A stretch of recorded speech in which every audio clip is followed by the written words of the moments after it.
ਮਜੀਠੀਆ ਦੀ ਅਗਾਊਂ ਜ਼ਮਾਨਤ ਤੇ ਟਲੀ ਸੁਣਵਾਈ 5 ਜਨਵਰੀ ਨੂੰ ਹਾਈ ਕੋਰਟ ਦੇ ਵਿੱਚ ਹੋਵੇਗੀ ਅਗਲੀ ਹੀਅਰਿੰਗ। ਦੋਹਾਂ ਧਿਰਾਂ ਨੇ ਮੰਗਿਆ ਸਮਾਂ। ਕਾਂਗਰਸ ਦੇ ਵਿੱਚ ਅਸਤੀਫਿਆਂ ਦੇ ਦੌਰ ਦੇ ਵਿਚਾਲੇ ਲਾਲੀ ਮਜੀਠੀਆ ਨੇ ਛੱਡੀ ਪਨਗ੍ਰੇਨ ਦੀ ਚੇਅਰਮੈਨੀ, ਨਿੱਜੀ ਕਾਰਨਾਂ ਦਾ ਦਿੱਤਾ ਹਵਾਲਾ। 2017 ਦੇ ਵਿੱਚ ਬਿਕਰਮ ਮਜੀਠੀਆ ਦੇ ਖਿਲਾਫ ਲੜੀ ਸੀ ਚੋਣ।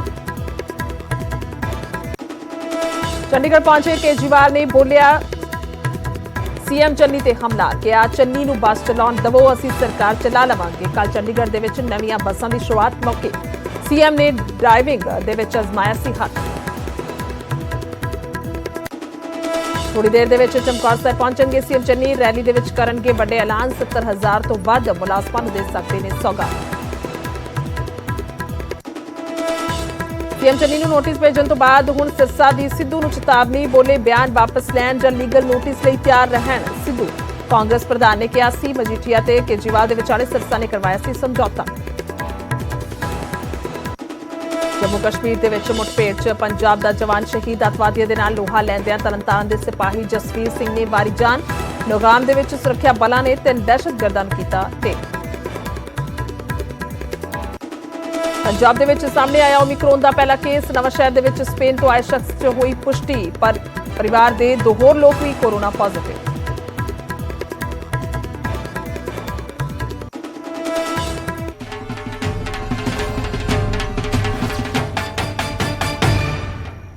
सत श्री अकाल, स्वागत है बुलेटिन दे विच। मैं तुहाडे नाल खुशबू संधू। खबरां दी शुरुआत सब तो पहला बिक्रम मजीठिया तो करदे हां, जिस नूं लैके वड्डी खबर आ रही है। बिक्रम मजीठिया नूं फिलहाल राहत नहीं मिली है। इस वेले दी वड्डी खबर है मजीठिया दी अगाऊं जमानत ते सुनवाई टली है। अगाऊं जमानत अर्जी ते सुनवाई टली है। 5 जनवरी नूं हाई कोर्ट दे विच अगली सुनवाई होवेगी।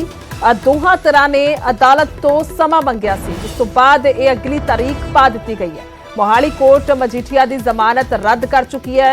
अर्जी नूं लैके रद्द किया जा चुका है ते उस तो बाद हाई कोर्ट दे विच जमानत अर्जी पाई गई सी, पर फिलहाल इस मामले दे विच सुनवाई टली है ते हुण 5 जनवरी नूं सुनवाई होवेगी। दस दईए कि ड्रग मामले च सिट मजीठिया की भाल कर रही है, पर उस तो पहले ही अगाऊ जमानत अर्जी जिहड़ी है वह पा दी गई है कोर्ट दे विच। और कह सकते हैं कि अगाऊ जमानत लैण नूं लैके कोशिशां ने आखिरकार मजीठिया होरां दे वकील दियां 3 बार चेंज करते, तुसी एजी 3 बार चेंज करते, तुसी सारी इंड्यूसमेंट देती और तुसी ਤੁਹਾਡਾ हेटरेड टूवर्ड्स माई क्लाइंट जग जाहिर हो ਅਸੀਂ ਨਾਲ ਲਾਇਆ ਜੀ ਰਿਕਾਰਡ ਸਰ। ਨਹੀਂ, ਇੱਕ ਉਹਦੇ ਵਿੱਚ ਜਿਹੜੀ ਰਿਪੋਰਟ ਦਾ ਜ਼ਿਕਰ ਹੈ ਕਿ ਐਸਟੀਐਫ ਦੀ ਜਿਹੜੀ ਰਿਪੋਰਟ ਹੈ ਓਪੀਨੀਅਨ ਹੈ ਉਹਨੂੰ ਹੀ ਕਨਵਰਟ ਕਰਤਾ। ਤੁਹਾਨੂੰ ਕੀ ਲੱਗਦਾ ਕੋਰਟ ਵਿੱਚ ਰਿਪੋਰਟਾਂ ਸੀਲ ਸੀਗੀਆਂ, ਉਹ ਕਹਿੰਦੇ ਨਹੀਂ ਸੀਲ ਨਹੀਂ ਸੀਗੀ, ਜਨਤਾ ਕਰੋ ਇਹ ਕਰੋ, ਉਹਦੇ ਵਿੱਚ ਕਨਫਿਊਜ਼ਨ ਕਿਉਂ ਹੈ? ਅੱਜ ਤੱਕ ਅਸੀਂ ਹਾਈ ਕੋਰਟ ਦੇ ਆਰਡਰ ਨਾਲ ਲਾਏ, ਤੁਸੀਂ ਮੇਰੀ ਪਟੀਸ਼ਨ ਦੇਖ ਲਈ ਹੋਣੀ।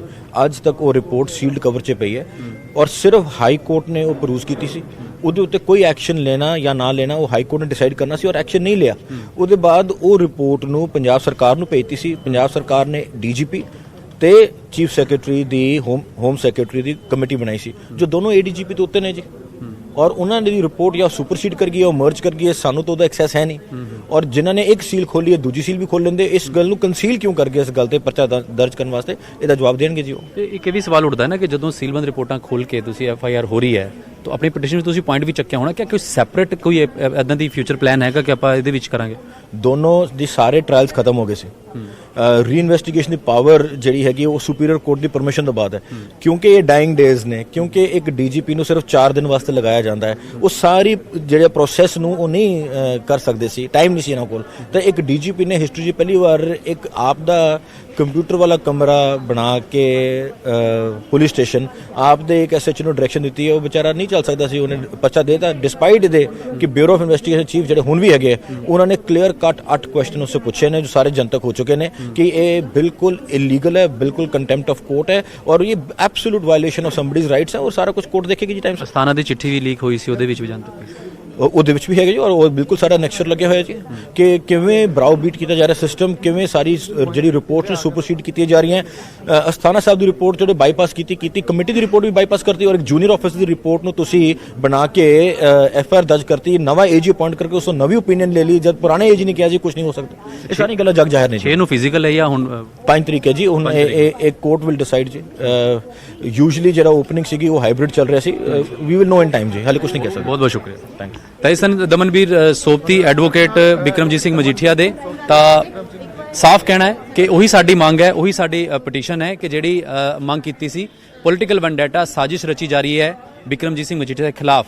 ਹੁਣ ਦੇਖਣਾ ਹੋਏਗਾ 5 ਜਨਵਰੀ ਨੂੰ ਐਸੇ ਪੰਜਾਬ ਹਰਿਆਣਾ ਹਾਈ ਕੋਰਟ ਵਿੱਚ ਸੁਣਵਾਈ ਹੋਏਗੀ, ਕਿਆ ਰਾਹਤ ਮਿਲਦੀ ਹੈ ਜਾਂ ਨਹੀਂ। ਵੀਡੀਓ ਜਰਨਲਿਸਟ ਸਨੀ ਸਿੱਧੂ ਦੇ ਨਾਲ ਉਮੇਸ਼ ਸ਼ਰਮਾ, ਨਿਊਜ਼ 18 ਚੰਡੀਗੜ੍ਹ।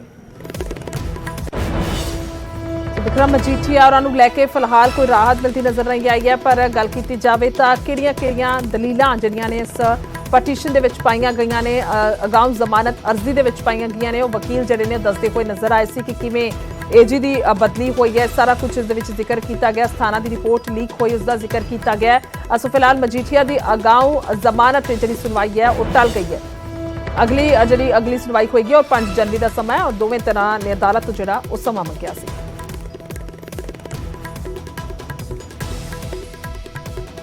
तो खास तौर पर जेकर गल की जाए तो वड्डा मसला है और वड्डे मसले नूं लैके जिथे फिलहाल लुकआउट नोटिस बिक्रम मजीठिया के खिलाफ जारी होया यानी कि भाल की जा रही है, तो उत्थे दूसरे पासे मोहाली अदालत तो बाद हुण हाई कोर्ट दे विच पटीशन पाई गई है कि अगाऊ जमानत जिहड़ी मिल जाए और वकील की पूरी कोशिश है कि अगाऊ जमानत जिहड़ी हासिल होवे, पर फिलहाल सुनवाई जिहड़ी टल गई है। तो 5 जनवरी नूं हाई कोर्ट दे विच सुनवाई होवेगी और ये सब तमाम दलीलां जिहड़ियां ने विच दर्ज कीतियां गईयां ने। जेकर गल की जाए कि एक मुद्दे ते तां सब जिहड़े ने उस दे विच जिक्र किया गया कि किवें ये FIR दर्ज हुई है, कि थाना भी नहीं सी, ये सब लिखिया गया, उस दे विच ये सारियां दलीलां दित्तियां गईयां ने। हालांकि कोर्ट इसनूं किस तरह दे नाल वेखेगी, ये सवाल वड्डा है, क्योंकि जेकर पहलां गल करिए तां मोहाली अदालत दे विच पटीशन खारिज हो चुकी है, अर्जी खारिज हो चुकी है।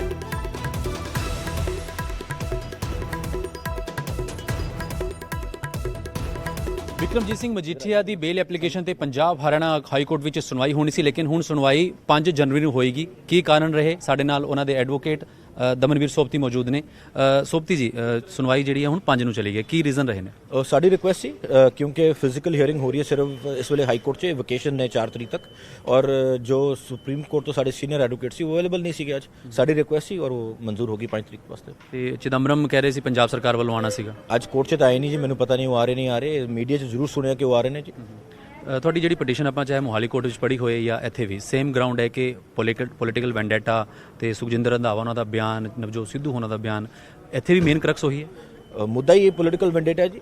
Dying days of the government ਵਿੱਚ ਤੁਸੀਂ ਪਰਚਾ ਦਰਜ ਕਰ ਦਿੱਤਾ ਹੈ, ਜਿਹੜਾ ਟ੍ਰਾਇਲਸ ਖਤਮ ਹੋ ਚੁੱਕੇ ਹੈ, ਤੁਸੀਂ DGP 3 ਵਾਰ ਚੇਂਜ ਕਰਤੇ, ਤੁਸੀਂ AG 3 ਵਾਰ ਚੇਂਜ ਕਰਤੇ, ਤੁਸੀਂ ਸਾਰੀ ਇੰਡਿਊਸਮੈਂਟ ਦੇਤੀ, ਔਰ ਤੁਸੀਂ ਤੁਹਾਡਾ ਹੇਟਰੇਡ ਟੂਵਰਡਸ ਮਾਈ ਕਲਾਇੰਟ ਜਗ ਜ਼ਾਹਿਰ ਹੋ, ਅਸੀਂ ਨਾਲ ਲਾਇਆ ਜੀ ਰਿਕਾਰਡ ਸਾਰਾ। ਨਹੀਂ, ਇੱਕ ਉਹਦੇ ਵਿੱਚ ਜਿਹੜੀ ਰਿਪੋਰਟ ਦਾ ਜ਼ਿਕਰ ਹੈ ਕਿ STF ਦੀ ਜਿਹੜੀ ਰਿਪੋਰਟ ਹੈ, ਓਪੀਨੀਅਨ ਹੈ, ਉਹਨੂੰ ਹੀ ਕਨਵਰਟ ਕਰਤਾ। ਤੁਹਾਨੂੰ ਕੀ ਲੱਗਦਾ ਕੋਰਟ ਵਿੱਚ ਰਿਪੋਰਟਾਂ ਸੀਲ ਸੀਗੀਆਂ, ਉਹ ਕਹਿੰਦੇ ਨਹੀਂ ਸੀਲ ਨਹੀਂ ਸੀਗੀ, ਜਨਤਾ ਕਰੋ, ਇਹ ਕਰੋ, ਉਹਦੇ ਵਿੱਚ ਕਨਫਿਊਜ਼ਨ ਕਿਉਂ ਹੈ? ਅੱਜ ਤੱਕ ਅਸੀਂ ਹਾਈ ਕੋਰਟ ਦੇ ਆਰਡਰ ਨਾਲ ਲਾਏ, ਤੁਸੀਂ ਮੇਰੀ ਪਟੀਸ਼ਨ ਦੇਖ ਲਈ ਹੋਣੀ ਹੈ। ਅੱਜ ਤੱਕ ਉਹ ਰਿਪੋਰਟ ਸੀਲਡ ਕਵਰ 'ਚ ਪਈ ਹੈ ਔਰ ਸਿਰਫ ਹਾਈ ਕੋਰਟ ਨੇ ਉਹ ਪਰੂਜ਼ ਕੀਤੀ ਸੀ। ਉਹਦੇ ਉੱਤੇ ਕੋਈ ਐਕਸ਼ਨ ਲੈਣਾ ਜਾਂ ਨਾ ਲੈਣਾ ਉਹ ਹਾਈ ਕੋਰਟ ਨੇ ਡਿਸਾਈਡ ਕਰਨਾ ਸੀ, ਔਰ ਐਕਸ਼ਨ ਨਹੀਂ ਲਿਆ। ਉਹਦੇ ਬਾਅਦ ਉਹ ਰਿਪੋਰਟ ਨੂੰ ਪੰਜਾਬ ਸਰਕਾਰ ਨੂੰ ਭੇਜਤੀ ਸੀ। ਪੰਜਾਬ ਸਰਕਾਰ ਨੇ DGP ਤੇ ਚੀਫ ਸੈਕਟਰੀ ਦੀ ਹੋਮ ਸੈਕਟਰੀ ਦੀ ਕਮੇਟੀ ਬਣਾਈ ਸੀ, ਜੋ ਦੋਨੋਂ ADGP ਤੋਂ ਉੱਤੇ ਨੇ ਜੀ, ਔਰ ਉਹਨਾਂ ਦੀ ਰਿਪੋਰਟ ਜਾਂ ਸੁਪਰਸੀਡ ਕਰ ਗਈ ਹੈ, ਉਹ ਮਰਜ ਕਰ ਗਈ ਹੈ, ਸਾਨੂੰ ਤਾਂ ਉਹਦਾ ਐਕਸੈਸ ਹੈ ਨਹੀਂ। ਔਰ ਜਿਨ੍ਹਾਂ ਨੇ ਇੱਕ ਸੀਲ ਖੋਲੀ ਹੈ ਦੂਜੀ ਸੀਲ ਵੀ ਖੋਲ ਲੈਂਦੇ, ਇਸ ਗੱਲ ਨੂੰ ਕੰਸੀਲ ਕਿਉਂ ਕਰ ਗਏ? ਇਸ ਗੱਲ ਤੇ ਪਰਚਾ ਦਰਜ ਕਰਨ ਵਾਸਤੇ ਇਹਦਾ ਜਵਾਬ ਦੇਣਗੇ ਜੀ ਉਹ। ਤੇ ਇੱਕ ਇਹ ਵੀ ਸਵਾਲ ਉੱਠਦਾ ਹੈ ਨਾ ਕਿ ਜਦੋਂ ਸੀਲਬੰਦ ਰਿਪੋਰਟਾਂ ਖੋਲ ਕੇ ਤੁਸੀਂ FIR ਹੋ ਰਹੀ ਹੈ ਤਾਂ ਆਪਣੀ ਪਟੀਸ਼ਨ ਵਿੱਚ ਤੁਸੀਂ ਪੁਆਇੰਟ ਵੀ ਚੱਕਿਆ ਹੋਣਾ ਕਿ ਕੋਈ ਸੈਪਰੇਟ ਕੋਈ ਇਦਾਂ ਦੀ ਫਿਊਚਰ ਪਲਾਨ ਹੈਗਾ ਕਿ ਆਪਾਂ ਇਹਦੇ ਵਿੱਚ ਕਰਾਂਗੇ? ਦੋਨੋਂ ਦੀ ਸਾਰੇ ਟ੍ਰਾਇਲਸ ਖਤਮ ਹੋ ਗਏ ਸੀ।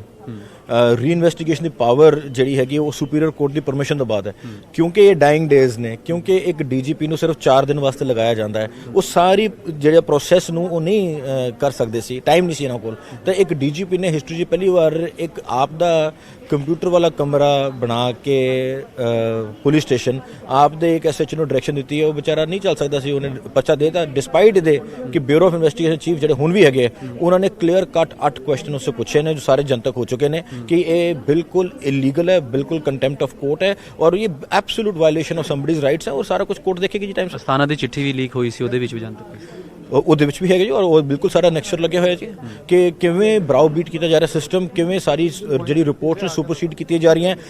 ਅਸਥਾਨਾ ਸਾਹਿਬ ਦੀ ਰਿਪੋਰਟ ਜਿਹੜੇ ਬਾਈਪਾਸ ਕੀਤੀ, ਕਮੇਟੀ ਦੀ ਰਿਪੋਰਟ ਵੀ ਬਾਈਪਾਸ ਕਰਤੀ, ਔਰ ਇੱਕ ਜੂਨੀਅਰ ਆਫਿਸਰ ਦੀ ਰਿਪੋਰਟ ਨੂੰ ਤੁਸੀਂ ਬਣਾ ਕੇ FIR ਦਰਜ ਕਰਤੀ, ਨਵਾਂ AG ਅਪਾਇੰਟ ਕਰਕੇ ਉਸ ਤੋਂ ਨਵੀਂ ਓਪੀਨੀਅਨ ਲੈ ਲਈ, ਜਦ ਪੁਰਾਣੇ AG ਨੇ ਕਿਹਾ ਜੀ ਕੁਝ ਨਹੀਂ ਹੋ ਸਕਦਾ। ਇਹ ਸਾਰੀ ਗੱਲਾਂ ਜਗ ਜ਼ਾਹਿਰ ਨੇ ਜੀ। 6 ਨੂੰ ਫਿਜ਼ੀਕਲ ਹੈ ਜਾਂ ਹੁਣ 5 ਤਰੀਕ ਹੈ ਜੀ, ਹੁਣ ਇਹ ਕੋਰਟ ਵਿਲ ਡਿਸਾਈਡ ਜੀ। ਯੂਜੂਅਲੀ ਜਿਹੜਾ ਓਪਨਿੰਗ ਸੀਗੀ ਉਹ ਹਾਈਬ੍ਰਿਡ ਚੱਲ ਰਿਹਾ ਸੀ, we will no in time ਜੀ, ਹਾਲੇ ਕੁਝ ਨਹੀਂ ਕਹਿ ਸਕਦੇ। ਬਹੁਤ ਬਹੁਤ ਸ਼ੁਕਰੀਆ, ਥੈਂਕ ਯੂ। ਤਾਂ ਇਸ ਸਨ ਦਮਨਵੀਰ ਸੋਪਤੀ ਐਡਵੋਕੇਟ ਬਿਕਰਮਜੀਤ ਸਿੰਘ ਮਜੀਠੀਆ ਦੇ। ਤਾਂ ਸਾਫ਼ ਕਹਿਣਾ ਹੈ ਕਿ ਉਹੀ ਸਾਡੀ ਮੰਗ ਹੈ, ਉਹੀ ਸਾਡੀ ਪਟੀਸ਼ਨ ਹੈ ਕਿ ਜਿਹੜੀ ਮੰਗ ਕੀਤੀ ਸੀ ਪੋਲੀਟੀਕਲ ਵੈਂਡੇਟਾ ਸਾਜ਼ਿਸ਼ ਰਚੀ ਜਾ ਰਹੀ ਹੈ ਬਿਕਰਮਜੀਤ ਸਿੰਘ ਮਜੀਠੀਆ ਦੇ ਖਿਲਾਫ। ਹੁਣ ਦੇਖਣਾ ਹੋਏਗਾ 5 ਜਨਵਰੀ ਨੂੰ ਐਸੇ ਪੰਜਾਬ ਹਰਿਆਣਾ ਹਾਈ ਕੋਰਟ ਵਿੱਚ ਸੁਣਵਾਈ ਹੋਏਗੀ, ਕਿਆ ਰਾਹਤ ਮਿਲਦੀ ਹੈ ਜਾਂ ਨਹੀਂ। ਵੀਡੀਓ ਜਰਨਲਿਸਟ ਹਨੀ ਸਿੱਧੂ ਦੇ ਨਾਲ ਉਮੇਸ਼ ਸ਼ਰਮਾ, ਨਿਊਜ਼ 18 ਚੰਡੀਗੜ੍ਹ।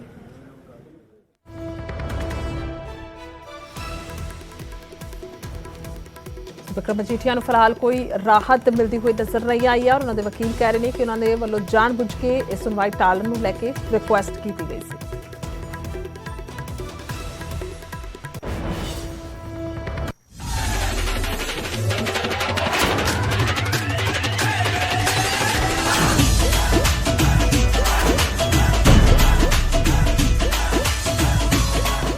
ਅੱਗੇ ਵਧਦੇ ਹਾਂ ਤੇ ਗੱਲ ਕਰਾਂਗੇ ਅਖਾੜਾ 2022 ਦੀ। ਸ਼੍ਰੋਮਣੀ ਅਕਾਲੀ ਦਲ ਸੰਯੁਕਤ ਪ੍ਰਧਾਨ ਸੁਖਦੇਵ ਸਿੰਘ ਢੀਂਡਸਾ ਦਾ ਵੱਡਾ ਬਿਆਨ ਸਾਹਮਣੇ ਆਇਆ ਚੋਣਾਂ ਨੂੰ ਲੈ ਕੇ। ਉਹਨਾਂ ਕਿਹਾ ਕਿ ਮੈਂ ਖੁਦ ਚੋਣ ਨਹੀਂ ਲੜਾਂਗਾ, ਮੇਰਾ ਫੈਸਲਾ ਜਿਹੜਾ ਹੈ ਉਹ ਫਾਈਨਲ ਹੈ। ਇਸ ਵੇਲੇ ਦਾ ਵੱਡਾ ਬਿਆਨ ਕਹਿ ਸਕਦੇ ਹਾਂ ਸੁਖਦੇਵ ਢੀਂਡਸਾ ਦਾ। ਖਾਸ ਤੌਰ ਤੇ ਦੱਸੀ ਕਿ ਬੀਜੇਪੀ ਔਰ ਕੈਪਟਨ ਅਮਰਿੰਦਰ ਸਿੰਘ ਦੇ ਨਾਲ ਸੁਖਦੇਵ ਢੀਂਡਸਾ ਦਾ ਸਮਝੌਤਾ ਹੋ ਚੁੱਕਿਆ ਹੈ। ਸੋ ਇਹ ਵੱਡਾ ਬਿਆਨ ਆਉਂਦਾ ਹੈ ਕਿ ਮੈਂ ਖੁਦ ਚੋਣ ਨਹੀਂ ਲੜਾਂਗਾ, ਇਹ ਮੇਰਾ ਫੈਸਲਾ ਫਾਈਨਲ ਹੈ। ਜਿੱਤ ਸਕਣ ਵਾਲੇ ਉਮੀਦਵਾਰਾਂ ਦੇ ਆਧਾਰ ਤੇ ਹੀ ਜਿਹੜੀ ਹੈ ਉਹ ਸੀਟ ਸ਼ੇਅਰਿੰਗ ਹੋਵੇਗੀ।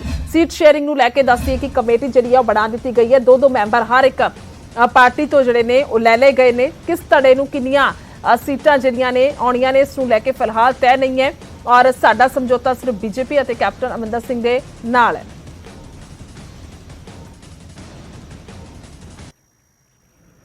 ਅਕਾਲੀ ਦਲ ਸੰਯੁਕਤ ਪੰਜਾਬ ਲੋਕ ਕਾਂਗਰਸ ਤੇ ਬੀਜੇਪੀ ਨੇ ਇਕੱਠੇ ਮੈਦਾਨ 'ਚ ਉਤਰਨਾ ਤੇ ਇਕੱਠੇ ਮੈਦਾਨ ਦੇ ਵਿੱਚ ਉਤਰਨ ਦੇ ਲਈ ਫੈਸਲਾ ਹੋਇਆ ਕਿ ਟਿਕਟਾਂ ਦੀ ਵੰਡ ਹੋ ਜਾਏਗੀ, ਸੀਟਾਂ ਦੀ ਵੰਡ ਹੋ ਜਾਏਗੀ।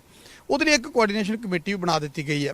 ਸੁਖਦੇਵ ਢੀਂਡਸਾ ਸਾਡੇ ਨਾਲ ਨੇ। ਢੀਂਡਸਾ ਸਾਹਿਬ, ਕਮੇਟੀ ਬਣ ਗਈ ਜੀ, ਹੁਣ ਕਿਸ ਆਧਾਰ ਤੇ ਕੀ ਤੁਹਾਡਾ ਸਿਨੈਰੀਓ ਰਹਿਣ ਵਾਲਾ ਹੈ? ਕਿਸ ਸਿਨੈਰੀਓ ਦੇ ਆਧਾਰ ਤੇ ਤੁਸੀਂ ਟਿਕਟਾਂ ਦੀ ਵੰਡ ਕਰ ਰਹੇ ਹੋ ਔਰ ਫਿਲਹਾਲ ਸਟੇਟਸ ਕੀ ਹੈ? ਕੋਈ ਫੈਸਲਾ ਹੋਇਆ? ਫੈਸਲਾ ਬਿਲਕੁਲ ਇਹੀ ਹੈ ਕਿ ਬਿਨੇਬਿਲਿਟੀ ਕ੍ਰਾਈਟੇਰੀਆ ਰੱਖਿਆ। ਉਹਦੇ 'ਚ ਇਹ ਨਹੀਂ ਰੱਖਿਆ ਕਿ ਕੈਪਟਨ ਸਾਹਿਬ ਨੂੰ ਇੰਨੀਆਂ ਸੀਟਾਂ ਮਿਲਣਗੀਆਂ, ਸਾਨੂੰ ਇੰਨੀਆਂ ਸੀਟਾਂ ਮਿਲਣਗੀਆਂ, ਬੀਜੇਪੀ ਨੂੰ ਇੰਨੀਆਂ ਮਿਲਣਗੀਆਂ, ਇਹ ਨਹੀਂ ਹੈ। ਇਹ ਮੈਂ ਖੁਦ ਹੈਰਾਨ ਸੀ। ਮੈਂ ਬਲਕਿ ਹੋਮ ਮਿਨਿਸਟਰ ਸਾਹਿਬ ਨੂੰ ਪੁੱਛਿਆ ਵੀ ਕਿ ਕਈ ਨਿਊਜ਼ ਚੱਲ ਰਿਹਾ ਹੈ ਕਿ ਜੀ 15-18 ਹੀ ਮਿਲਣਗੀਆਂ ਸਾਨੂੰ, ਤਾਂ ਜੀ 30 ਕੈਪਟਨ ਸਾਹਿਬ ਲੜਨਗੇ ਜੀ, ਵੱਧ ਤੁਸੀਂ ਲੜਨੀ ਹੈ ਜੀ, ਹੋਰ ਹੈ। ਉਹ ਕਹਿੰਦੇ ਕੋਈ ਫੈਸਲਾ ਨਹੀਂ ਕਿਸੇ ਨਾਲ ਹੋਇਆ, ਸਿਰਫ ਤੇ ਸਿਰਫ ਬਿਨੇਬਿਲਿਟੀ ਦੇਖਾਂਗੇ। ਔਰ ਜਿਸ ਦਿਨ ਸਾਡੀ ਮੀਟਿੰਗ ਹੋਈ, ਮੈਂ ਇਸ ਗੱਲੋਂ ਧੰਨਵਾਦੀ ਵੀ ਹੋਮ ਮਿਨਿਸਟਰ ਸਾਹਿਬ ਦਾ ਕਿ ਉਹਨਾਂ ਨੇ ਬੈਠਣਾ ਕਹਤਾ ਵੀ ਬਿਨੇਬਿਲਿਟੀ ਦਾ ਰੱਖੋ, ਦੋ ਮੈਂਬਰ ਦਿਓ, ਤਿੰਨ ਕਮੇਟੀ ਬਣਾ ਦਿੰਦੇ ਆਪਾਂ। ਉਹ ਕਮੇਟੀ ਬੈਠ ਕੇ ਦੇਖੇ ਵੀ ਕੌਣ ਕਿੱਥੇ ਜਿੱਤ ਸਕਦਾ। ਮਤਲਬ ਤੁਹਾਨੂੰ ਤੁਹਾਡੇ ਹਿੱਸੇ 20 ਵੀ ਆ ਸਕਦੀਆਂ ਤੇ ਤੁਹਾਡੇ ਹਿੱਸੇ 2 ਵੀ ਆ ਸਕਦੀਆਂ। ਜੇ ਤੁਹਾਨੂੰ ਲੱਗਦਾ ਕਿ ਅਸੀਂ ਆਹ ਸੀਟਾਂ ਤੇ ਜਿੱਤਣ ਦੀ ਪੋਜੀਸ਼ਨ ਦੇ ਵਿੱਚ ਹੈਗੇ ਆ ਤੇ ਮੁੜ ਕੇ ਇਹ ਤਾਂ ਨਹੀਂ ਕਿਤੇ, ਕਿਉਂਕਿ ਹਮੇਸ਼ਾ ਆਪਾਂ ਦੇਖਦੇ ਹਾਂ ਕਿ ਕਿਤੇ ਨਾ ਕਿਤੇ ਸੀਟਾਂ ਨੂੰ ਲੈ ਕੇ ਕਲੇਸ਼ ਪੈਂਦਾ ਹੀ ਹੁੰਦਾ ਹੈ ਕਿ ਸ਼ੁਰੂ ਦੇ ਵਿੱਚ ਹੀ ਤੁਹਾਡਾ ਇਹ ਪੰਗਾ ਪੈ ਜੇ। ਨਹੀਂ, ਉਹਦੇ 'ਚ ਮੇਰਾ ਖਿਆਲ ਹੈ ਹੋਮ ਮਿਨਿਸਟਰ ਸਾਹਿਬ ਨੇ ਕਿਹਾ ਵੀ ਜੇ ਕੋਈ ਰਹਿ ਵੀ ਜਾਣਗੀਆਂ ਸੀਟਾਂ ਜਿੱਥੇ ਇਹਨਾਂ ਦਾ ਸਮਝੌਤਾ ਨਹੀਂ ਹੋ ਸਕੇਗਾ ਤੇ ਉੱਥੇ ਆਪਾਂ ਬਹਿ ਜਾਾਂਗੇ, ਆਪਾਂ ਬੈਠ ਕੇ ਨਿਬੇੜ ਦਿਆਂਗੇ। ਕੀ ਲੱਗਦਾ ਤੁਹਾਨੂੰ ਕਿ ਵੈਸੇ ਕਿਸ ਪੱਧਰ ਤੇ ਹੋਣੀ ਚਾਹੀਦੀ ਹੈ? ਤੁਹਾਨੂੰ ਕੀ ਲੱਗਦਾ ਹੈ ਕਿ ਅਕਾਲੀ ਦਲ ਸੰਯੁਕਤ ਜਿਹੜਾ ਉਹ ਕਿੰਨੀਆਂ ਸੀਟਾਂ ਤੇ ਆਦਾ ਪ੍ਰਭਾਵ ਇਸ ਵੇਲੇ ਦੇ ਸਕਦਾ? ਦੇਖੋ, ਅੱਜ ਮੈਂ ਇਹ ਕਹਾਂ ਕਿਉਂਕਿ ਕਮੇਟੀ ਬਣ ਗਈ ਹੈ, ਉਹਨਾਂ ਨੇ ਲਿਸਟ ਬਣਾਈ ਹੈ ਉਹਨਾਂ ਦੇ ਆਪਦੀ, ਤੇ ਉਹ ਲਿਸਟ 'ਚ ਕਹਿਣਗੇ ਵੀ ਆਹ ਬੰਦੇ ਸਾਡੀ ਤਿਆਰੀ ਹੈ, ਇੱਥੇ ਲੜਨੇ ਹੈ, ਇੱਥੇ ਸਾਡਾ ਪਰਿਵਾਰ ਹੈ। ਉੱਥੇ ਜਿੱਥੇ ਲੋੜ ਪਈ ਤਾਂ ਸਰਵੇ ਵੀ ਹੋ ਸਕਦਾ। ਉੱਥੇ ਤੁਸੀਂ ਤੁਹਾਡੇ ਵੱਲੋਂ ਪਰਮਿੰਦਰ ਸਿੰਘ ਢੀਂਡਸਾ ਦਾ ਕਲੀਅਰ ਹੈ ਚੋਣ ਲੜਨਗੇ, ਸੁਖਦੇਵ ਸਿੰਘ ਢੀਂਡਸਾ ਖੁਦ ਚੋਣ ਮੈਦਾਨ 'ਚ ਉਤਰਨਗੇ? ਬਿਲਕੁਲ ਨਹੀਂ, ਮੈਂ ਤਾਂ ਕੋਈ ਇਲੈਕਸ਼ਨ ਨਹੀਂ ਲੜਨੀ। ਮੈਂ ਪਹਿਲਾਂ ਹੀ ਫੈਸਲਾ ਕੀਤਾ ਹੈ ਕਿ ਮੈਂ ਕੋਈ ਇਲੈਕਸ਼ਨ ਨਹੀਂ ਲੜਨੀ। ਜੇ ਮੰਨ ਲਓ ਉਧਰੋਂ ਜੇ ਬੀਜੇਪੀ ਵੀ ਕਹਿੰਦੀ ਹੈ ਜਾਂ ਤੁਹਾਡੀ ਮੀਟਿੰਗ ਦੇ ਵਿੱਚ ਇਸ ਤਰ੍ਹਾਂ ਦਾ ਕੋਈ ਪ੍ਰਪੋਜ਼ਲ ਆਉਂਦਾ ਤਾਂ ਕੀ ਇਸ ਤੇ ਵਿਚਾਰ ਕੀਤਾ ਜਾ ਸਕਦਾ ਕਿ ਜਾਂ ਤੈਅ ਹੋ ਗਿਆ ਕਿ ਸਿਰਫ ਪ੍ਰਚਾਰ ਹੀ ਕਰਨਾ? ਨਹੀਂ, ਮੇਰਾ 100% ਤੈਅ ਹੈ ਕਿ ਮੈਂ ਨਹੀਂ ਇਲੈਕਸ਼ਨ ਲੜਨੀ। ਕੈਪਟਨ ਅਮਰਿੰਦਰ ਸਿੰਘ ਦੀ ਪੋਜੀਸ਼ਨ ਨੂੰ ਕਿਵੇਂ ਦੇਖਦੇ ਹੋ ਜਿਸ ਤਰ੍ਹਾਂ ਦੇ ਹਾਲਾਤ ਬਣੇ ਨੇ? ਹਾਲਾਂਕਿ ਚਲੋ ਹੁਣ ਤਾਂ ਤੁਹਾਡੀ ਇੱਕ ਗੱਲਬਾਤ ਹੋ ਗਈ, ਪਹਿਲਾਂ ਤੁਸੀਂ ਕਹਿੰਦੇ ਸੀ ਕਿ ਐਵੇਂ ਇਹ ਵਨ ਸਾਈਡਡ ਹੀ ਬੋਲੀ ਜਾਂਦੇ ਨੇ ਕੈਪਟਨ ਅਮਰਿੰਦਰ ਸਿੰਘ, ਪਰ ਹੁਣ ਲੱਗਦਾ ਹੈ ਕਿ ਸ਼ਾਇਦ ਕੋਈ ਸੋਚ ਸਮਝ ਕੇ ਬੋਲ ਰਹੇ ਸੀ। ਤੁਸੀਂ ਬੇਸ਼ੱਕ ਉਹ ਡਿਨਾਈ ਕਰਦੇ ਰਹੇ। ਕੈਪਟਨ ਅਮਰਿੰਦਰ ਸਿੰਘ ਦੀ ਪੋਜੀਸ਼ਨ ਅੱਜ ਕੀ ਦੇਖਦੇ ਹੋ? ਤੁਹਾਨੂੰ ਲੱਗਦਾ ਕਿ ਜਿਹੜੇ ਪੰਜਾਬ ਦੇ ਵਿੱਚ ਕੈਪਟਨ ਅਮਰਿੰਦਰ ਸਿੰਘ ਤੇ ਸਵਾਲ ਉੱਠਦੇ ਰਹੇ, ਅੱਜ ਉਹੀ ਕੈਪਟਨ ਅਮਰਿੰਦਰ ਸਿੰਘ ਪੰਜਾਬ ਦੇ ਵਿੱਚ ਵਿਨਿੰਗ ਪੋਜੀਸ਼ਨ ਦੇ ਵਿੱਚ ਆਪਣੀਆਂ ਕੋਈ ਸੀਟਾਂ ਲਿਜਾ ਸਕਦੇ ਨੇ? ਦੇਖੋ, ਕਿਹੜੀ ਪਾਰਟੀ ਹੈ, ਕਿਹੜਾ ਲੀਡਰ ਹੈ ਜਿਹਦੇ ਖਿਲਾਫ ਕੋਈ ਗੱਲ ਨਹੀਂ ਉੱਠੀ? ਕੀ ਉਹਨਾਂ ਤੇ ਲੋਕ ਰੱਖਣਗੇ ਸਾਰੇ? ਕੋਈ ਦੁੱਧ ਧੋਤਾ ਕੋਈ ਨਹੀਂ ਹੁੰਦਾ ਰਾਜਨੀਤੀ 'ਚ। ਕਿਸੇ 'ਚ ਕੋਈ ਔਗੁਣ ਹੋਊ, ਕਿਸੇ 'ਚ ਕੋਈ ਔਗੁਣ ਹੋਊ, ਕਿਸੇ 'ਚ ਕੋਈ ਔਗੁਣ ਹੋਊਗਾ। ਲੇਕਿਨ ਫੈਸਲਾ ਤਾਂ ਲੋਕਾਂ ਨੇ ਕਰਨਾ ਹੁੰਦਾ ਵੀ ਉਹਨਾਂ ਦੇ ਕਿੱਡੇ ਕੁ ਵੱਡੇ ਔਗਣ ਕਿਹਦੇ ਨੇ, ਉਦੋਂ ਵੱਡੇ ਕਿਹਦੇ ਔਗਣ ਨੇ। ਇਸ ਕਰਕੇ ਇਹ ਕਹਿਣਾ ਅੱਜ ਸਾਡੇ ਕਈ ਫਰਜ਼ ਕਰੋ, ਸਾਡਾ ਹੁਣ ਤਿੰਨਾਂ ਦੀ ਹੈਗੇ ਪਾਰਟੀ ਬਣੀ ਹੈ, ਅਲਾਇੰਸ ਬਣਿਆ, ਇਹਦਾ ਮਤਲਬ ਇਹ ਤਾਂ ਨਹੀਂ ਹੈ ਕਿ ਸਾਡੇ ਤਿੰਨਾਂ ਦੇ ਕੋਈ ਡਿਫਰੈਂਸ ਨਹੀਂ ਹੋਣੇ, ਕਈ ਮੁੱਦਿਆਂ ਤੇ ਹੋਣਗੇ। ਜਿਹੜੇ ਪਾਰਟੀਆਂ ਦੇ ਨਾਲ ਤੁਸੀਂ ਪਹਿਲਾਂ ਅਲਾਇੰਸ ਕੀਤਾ ਸੀ ਉਹ ਤੁਹਾਡੇ ਨਾਲ ਹੀ ਚੱਲਣਗੇ? ਨਹੀਂ, ਉਹਨਾਂ ਦਾ ਅਜੇ ਮੇਰੇ ਨਾਲ ਦਾ ਉਹਨਾਂ ਦੀ ਕੋਈ ਗੱਲ ਨਹੀਂ ਹੋਈ। ਨਹੀਂ, ਜਿਨ੍ਹਾਂ ਦੇ ਨਾਲ ਮਤਲਬ ਤੁਸੀਂ ਇੱਕ ਤੋਂ ਬਾਅਦ ਇੱਕ ਲਗਾਤਾਰ ਕੀਤੇ ਨੇ, ਉਹ ਇਹਦਾ ਮਤਲਬ ਹੁਣ ਪਿੱਛੇ ਰਹਿ ਗਏ, ਹੁਣ ਤੁਸੀਂ ਬੀਜੇਪੀ ਵੱਲ ਚਲੇ ਗਏ? ਨਹੀਂ, ਉਹ ਤਾਂ ਨੈਚੁਰਲੀ ਮੁੜ ਕੇ ਉਹਨਾਂ ਨੇ ਕੋਈ ਸਾਡੇ ਨਾਲ ਅਪਰੋਚ ਹੀ ਨਹੀਂ ਕੀਤਾ ਜੀ। ਇੱਕ ਵਾਰੀ ਮਿਲ ਕੇ ਬਸ ਉਸ ਤੋਂ ਬਾਅਦ ਕੋਈ ਗੱਲ ਹੀ ਨਹੀਂ ਕੀਤੀ ਉਹਨਾਂ ਨੇ। ਤਾਂ ਢੀਂਡਸਾ ਸਾਹਿਬ, ਬੀਜੇਪੀ ਜਿਸ ਤਰ੍ਹਾਂ ਦੇ ਹਾਲਾਤ ਪੰਜਾਬ ਦੇ ਵਿੱਚ ਬੀਜੇਪੀ ਨੂੰ ਇਸ ਤੋਂ ਪਹਿਲਾਂ ਦੇਖਣੇ ਪਏ, ਜਿਸ ਤਰ੍ਹਾਂ ਦਾ ਕਿਸਾਨੀ ਅੰਦੋਲਨ ਦੇ ਦੌਰਾਨ ਜਾਂ ਪੰਜਾਬ ਦੇ ਵਿੱਚ ਜਿਸ ਤਰ੍ਹਾਂ ਦਾ ਮਾਹੌਲ ਸੋਸ਼ਲ ਮੀਡੀਆ ਤੇ ਅੱਜ ਵੀ ਪ੍ਰਚਾਰ ਹੋ ਰਿਹਾ, ਤੁਹਾਨੂੰ ਲੱਗਦਾ ਕਿ ਬੀਜੇਪੀ ਪੰਜਾਬ ਦੇ ਵਿੱਚ ਚੋਣ ਮੈਦਾਨ ਦੇ ਵਿੱਚ ਉਤਰੇਗੀ ਤਾਂ ਉਹ ਸਾਰੀਆਂ ਚੀਜ਼ਾਂ ਲੋਕਾਂ ਦੇ ਜ਼ਿਹਨ ਦੇ ਵਿੱਚ ਧੁੰਦਲੀਆਂ ਹੋ ਜਾਣਗੀਆਂ? ਬੀਜੇਪੀ ਤੁਹਾਨੂੰ ਲੱਗਦਾ ਹੈ ਕਿ ਇੱਕ ਵੱਡੀ ਧਿਰ ਦੇ ਹਾਲਾਤਾਂ ਦੇ ਵਿੱਚ ਪਹੁੰਚ ਸਕਦੀ ਹੈ? ਦੇਖੋ, ਮੇਰੀ ਗੱਲ ਸੁਣੋ, ਇਹ ਤਾਂ ਮੈਂ ਕਿਸੇ ਬਾਰੇ ਅੱਜ ਕਹਿਣਾ ਕੋਈ ਮੁਨਾਸਬ ਨਹੀਂ ਹੋਏਗਾ, ਕਿਉਂਕਿ ਇਹ ਕਹਾਂਗੇ ਤਾਂ ਅਗਲੇ ਕਹਿਣਗੇ ਆਪਦੇ ਗਰੁੱਪ ਹੁਣ ਮਿਲ ਕੇ ਤਾਂ ਕਹਿੰਦੇ ਆ। ਇਹ ਕੋਈ ਵੀ ਪਾਰਟੀ ਹੋ ਸਕਦੀ ਹੈ, ਲੋਕਾਂ ਦੇ ਵਾਸਤੇ, ਲੇਕਿਨ ਜਿੱਥੋਂ ਤੱਕ ਕਿਸਾਨੀ ਮੋਰਚੇ ਦਾ ਸੀ, ਅਸੀਂ ਡਟ ਕੇ ਮਦਦ ਕੀਤੀ। ਮੈਂ ਆਪਦਾ ਪਦਮ ਭੂਸ਼ਣ ਵੀ ਵਾਪਸ ਕੀਤਾ। ਪਹਿਲਾਂ ਸਭ ਤੋਂ ਪਹਿਲਾਂ ਚਿੱਠੀ ਵੀ ਮੈਂ ਪ੍ਰਧਾਨ ਮੰਤਰੀ ਨੂੰ ਲਿਖੀ ਕਿ ਇਹ ਜਿਹੜੇ ਆਰਡੀਨੈਂਸ ਦੇ ਖਿਲਾਫ ਨੇ ਜੱਟਾਂ ਜ਼ਿਮੀਂਦਾਰਾਂ ਦੇ, ਔਰ ਅਖੀਰਲੇ ਦਮ ਤੱਕ ਲੜਿਆ। ਜਿੰਨਾ ਚਿਰ ਜਿੱਤ ਨਹੀਂ ਪ੍ਰਾਪਤ ਹੋਈ, ਅਖੀਰਲੇ ਦਮ ਤੱਕ ਅਸੀਂ ਕਿਸਾਨਾਂ ਦੀ ਮਦਦ ਕੀਤੀ ਹੈ। ਅਸੀਂ ਕਿਸੇ ਸਰਕਾਰ ਨਾਲ ਕਿਸੇ ਨਾਲ ਨਹੀਂ ਤੁਰੇ।